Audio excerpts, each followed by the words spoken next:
International COO of Global Search. Please welcome on stage, Lyons.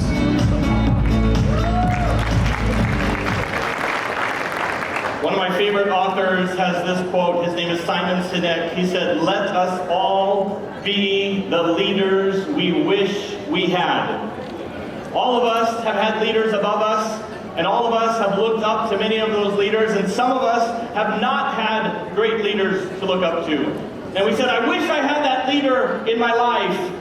Be that leader. Today I'm going to be talking specifically about intentional leadership. I was talking with Pastor James and Dr. Mark earlier. It's kind of interesting. Almost everything on my list to discuss has already been discussed. But I believe that there's more. I believe that there is more that we can continue to draw from. See, intentional leadership should not be confused with good intentions. Good intentions are the desire to want to do something more, the desire to do something good. But intentional leaders do it.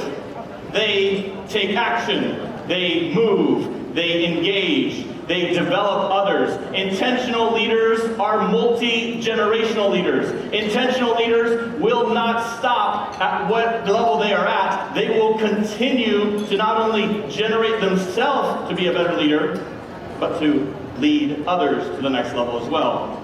Intentional leadership is not accidental. Intentional leadership is on purpose. Those are actions. They do it for a purpose, which is our vision.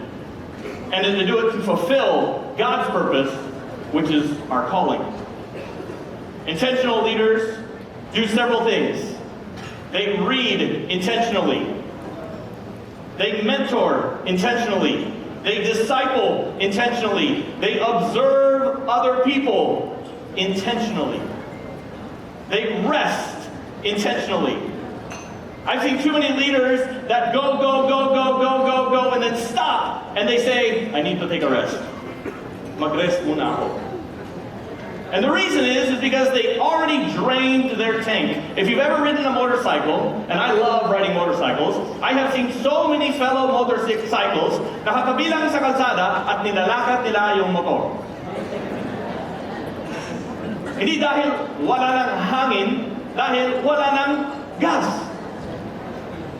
Don't be the leader that uses everything in your tank and has nothing left over. Refill your tank before it's empty. Take the intentional rest. And one of my friends said it this way, I want to dig my well before I'm thirsty. Dig your well before you're thirsty. Intentional leaders train themselves and train others. Intentional leaders ask great questions. Intentional leaders think. I love smart people. I put as many smart people on my team as possible. I like people smarter than me because they figure out things faster than me and better than me. I don't want leaders that are as good as me. I want leaders that are better than me. Intentional leaders act. Intentional leaders listen intentionally. Let me ask you a question. If you were to look at your leadership and look at your ministry right now, what would your ministry look like in 25 years from today? Picture it. Is it flourishing or is it floundering? Is it the same or is it growing? Is it in a medical emergency or is it thriving and birthing new ministries? Is it in the ICU and it needs to be recovered? Or is it actually exploding in growth?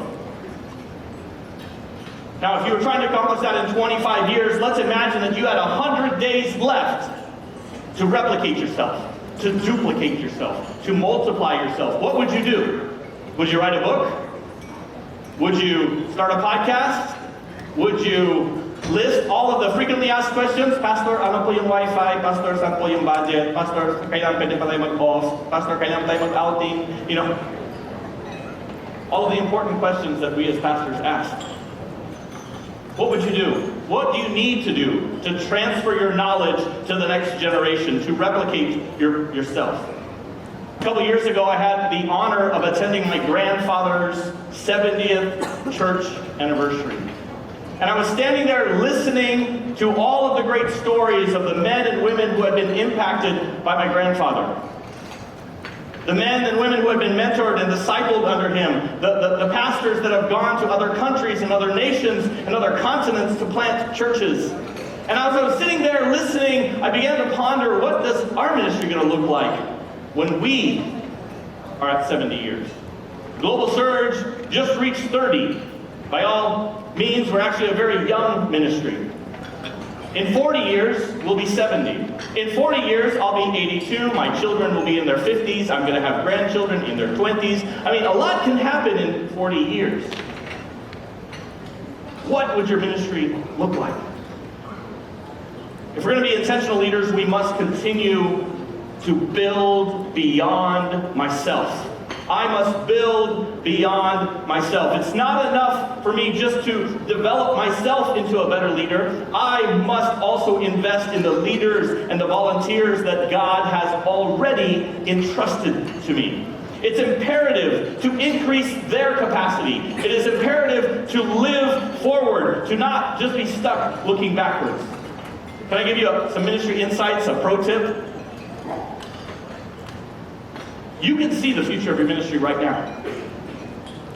And it's not only in vision, you can literally see what your future ministry looks like based on the leaders that are being developed today.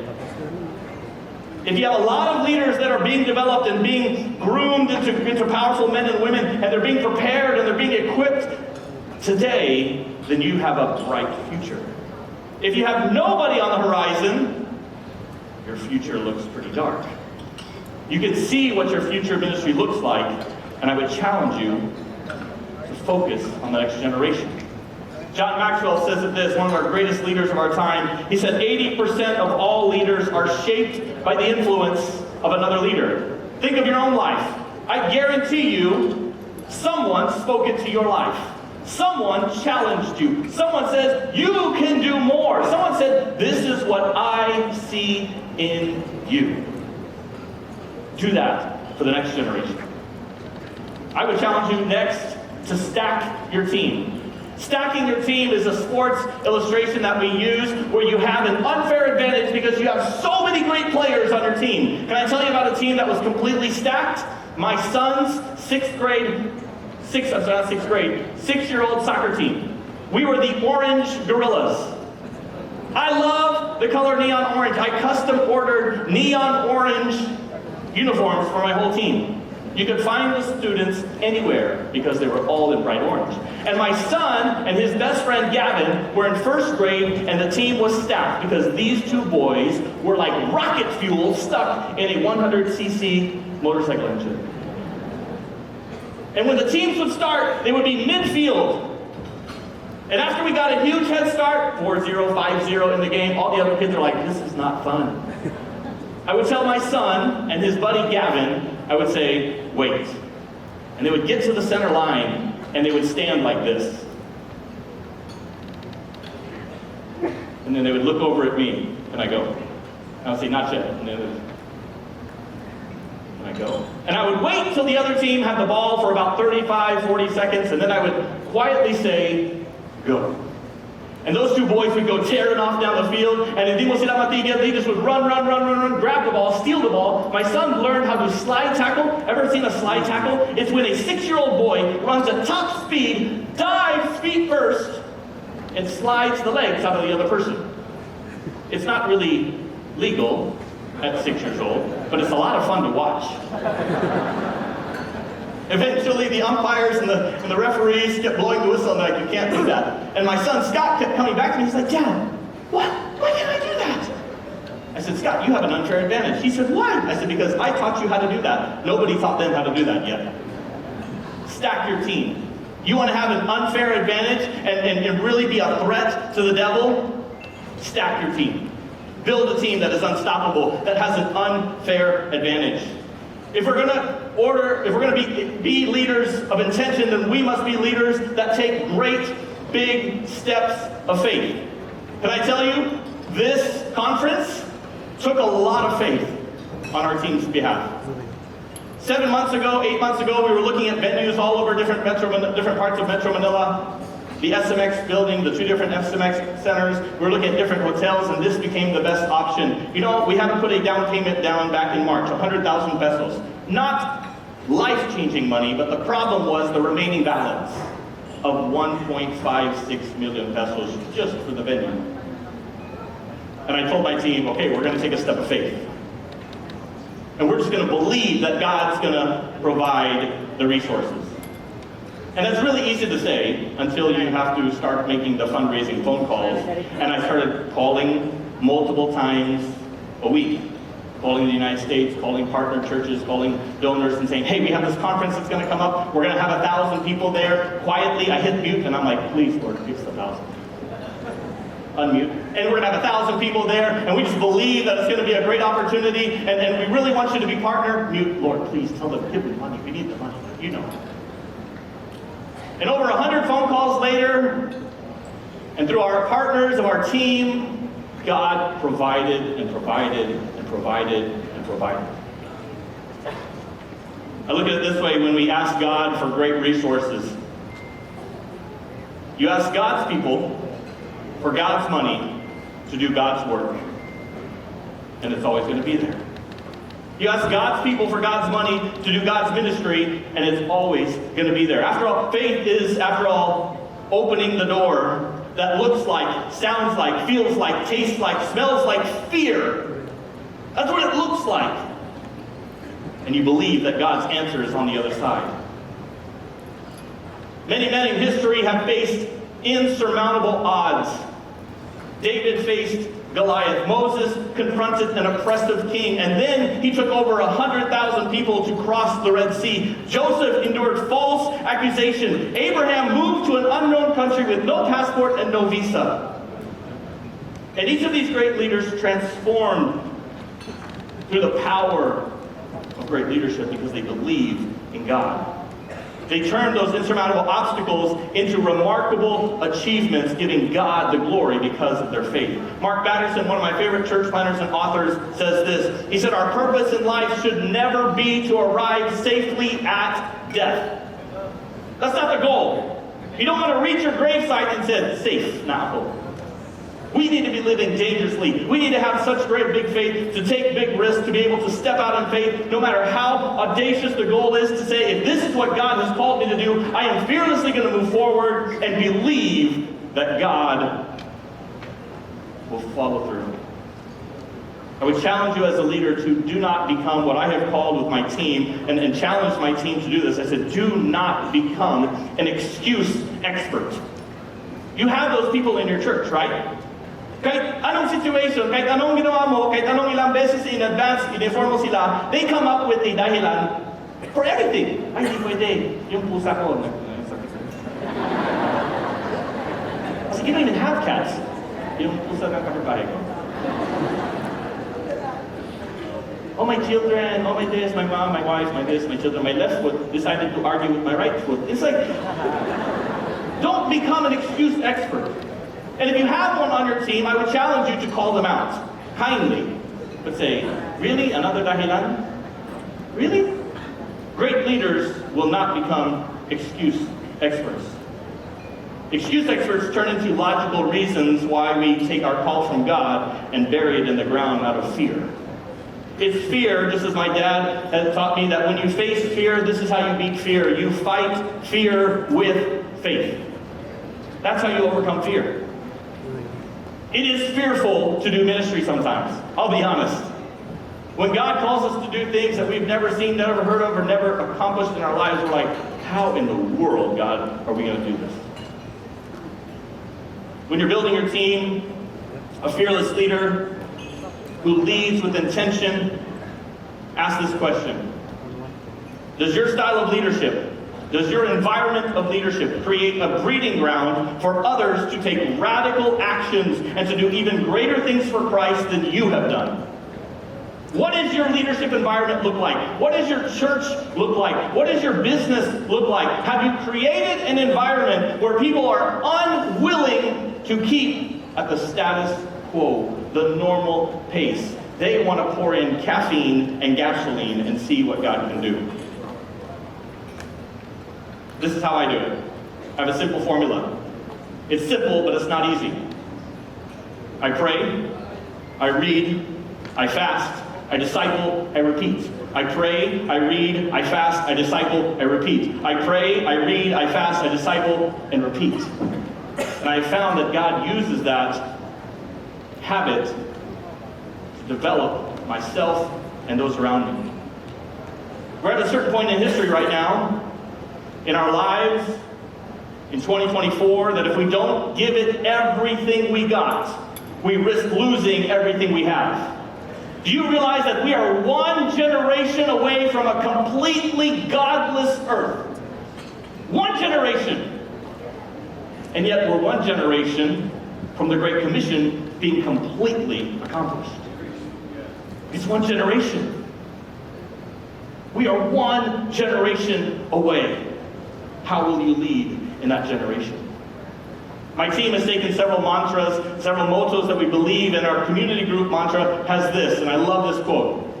We will not be satisfied till multiplied. Do not be satisfied until you have multiplied yourself, until you have seen what God can do and replicate and duplicate and multiply yourself. Mark Batterson again, he says, don't let your circumstances stand between you and your God when you're facing difficult things. No, allow God to stand between you and your circumstances. We have to build a platform for a brighter tomorrow. There was a pastor who was invited another pastor, this young pastor was leading this church. It was a small church, and then he invited a guest speaker to come in. And this guest speaker was from a different city, had a much larger church, and so this young pastor was so excited. He's showing him around his church building. This is the balcony, this is the front, this is the back, this is the CRs, don't go inside, this is this, and all these different things. And he said, and this is the most favorite part, he said, the stage. And the senior pastor from another church was like, okay, it's just the stage. But he's like, no, I don't think you understand, Pastor. He said, see, my dad was a pastor, but he was also a carpenter, and my father built this stage. My father built this stage with his own hands. My father built the platform that I get to stand on. We as leaders must build the platform for others to stand on. You know what? The platform has to be bigger than just for one person. It has to be for more people, for multiplying leaders, for leaders who are going to say, I want you to come alongside me and grow with me and push to the higher level. Maybe you're here today and you're facing difficult times. I don't expect everybody to come in here excited about the future right away. You might be in a really difficult situation. I have friends that are suffering and literally in the hospital right down the road at Medical Plaza, facing very dark circumstances. And maybe you're that leader today. I want to encourage you with the words from a pastor and church planter from the United States. His name is Tommy Barnett. Tommy Barnett is 87 years old. He says this. He said, the valley that you're in is where we find the most fertile soil for growth. You usually don't find great, huge forests on the top of the mountain, but you find them thick and lush in the valleys because that's one of the greatest, most fertile soils for growth. So embrace the challenges that you're in. Take the risks that you're in front of. Face the decisions that require the power of God to be answered, and that you cannot do it on your power, that you must rely on the power of God. We have a limited time on this earth to fulfill our calling for the kingdom. And we will be held accountable for what we have done, not what we hope to do. God's going to look at our record and say, what have you done? You say, well, I was planning to do this, but you didn't do it. I wanted to, but you didn't do it. What have you done? For those who also discouraged, I would also challenge you to this. It is way too early to quit. I was coaching a pastor, a church planter of ours, had these false accusations coming against him, which we totally disregarded because it wasn't 2 or 3 witnesses, and I said, is that enough to make you quit? That kind of an accusation? What about a lawsuit? If you have a lawsuit, is that enough for you to quit? Maybe your team quits. Is that enough for you to quit? What is it going to take for you to quit? In fact, I was discouraged one time, and I called another missionary friend of mine who had served in Taiwan, and I called him and I said, man, Steve, I don't know what to do, man. I don't feel like, this isn't worth it to me right now. And he said, Luke, what is it going to take you off the field? What's the dollar amount? How much does someone have to pay you to give you another offer that is better than you're getting now? I said, it's not really about the money. He said, okay, then what is it? I said, it's nothing. No one could pay me enough money to ever leave the Philippines. This is where God has called me. This is where God has planted me. This is where I'm going to continue to grow and continue to multiply and to do more. It is too early to quit. From the famous movie Gladiator, Maximus Aurelius said this. I don't think the playwright intended this to be a spiritual line, but I love it. What we do in this life echoes in eternity. And it's true. What we do here, the actions that we take echo into eternity.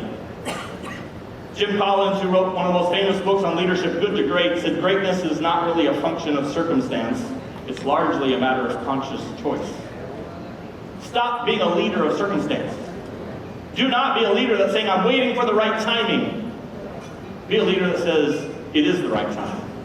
I'm going to take action. I'm going to do what God has called me to do. As leaders, we must have a healthy disregard for the impossible. I'm going to say it one more time. As leaders, we must have a healthy disregard for the impossible. God has called some of us to do impossible things. Do not face impossible and say it cannot be done. Say only God can allow that to be done. If we're going to do that, then we must realize that God is never surprised by our circumstances. God is not in heaven looking down at us and saying, oh, I was not expecting that financial crisis. Oh, I had no idea this typhoon was going to come through. I didn't know that leader was going to be. He's not surprised. Jesus wasn't surprised when Thomas doubted. Jesus wasn't surprised when Judas betrayed him. Jesus wasn't surprised when Peter denied him. He knew all those things. And part of the reason why I think Jesus was allowed to experience all that was so that when we experience it, we can go to Christ, go to Jesus and say, you've dealt with this, I'm dealing with this, he can relate to me. Jesus has gone through all of that as well. When you're moving forward, I challenge you to simply obey. Obedience is the pathway that leads us to discover what God has in store for us. And I would challenge you, do not seek the path of least resistance. Seek the path of greatest obedience. And when we're doing this, we should be building a trophy case. You know the trophy cases? We had them in high school, right? These big wooden trophy cases. And they had glass in the front of it. And it was either like a volleyball championship or a badminton championship or a basketball championship. And we should be building trophy cases of all the great things God has done in our lives. We should say, hey, let me show you this. And the new leaders, come with me. This is the time when we planted our church. And it was a success. And over here, this trophy case is full of all these new leaders that have been developed. And over here was when we sent missionaries, and now they're serving in other countries. And we should have our trophy cases full of what God has done in our lives. And we should be celebrating that. And we should be showcasing that and telling everybody what it's like to be a follower of Christ, someone who is going to fearlessly move forward. Continue to invest in your own development. You're here. You're already doing it. We have another mantra that we say in Global Surge that says, send us to the hard places. Give us the hard people. We are not afraid. Leave the easy places for the other people. But give us the hard places. Give us the hard people. We're not afraid. We're not going to be stopped. We're going to go to the unreached, to the unbelievable, to the no's that are not even listening. I would also challenge you in your own leadership, mentor as if your ministry depends on it. Because it does. Disciple like your ministry depends on it, because it does. Continue to be transparent. Accountability always precedes credibility. I'm challenging you today to not be a leader of one generation, but of multiple generations. I'm challenging you to be a leader that will have a 100-year impact. In 100 years, what will your ministry look like? Living intentionally and leading intentionally is mission critical. The Great Commission is not a vibe, it's vital. We have to live daily as if our lives depend on it, because the lives of our friends also depend on it. When you're building your team, you should also be setting very clear expectations. The team that set up everything for S4, in one of our early meetings, I sat down with them and I said, okay guys, here are my expectations.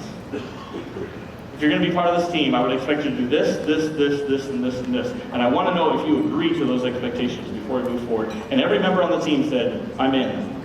And it was this team that set up everything that you see. It was this team that followed through on those expectations. And when you do that, you should continually highlight integrity. You should continually praise publicly and criticize privately.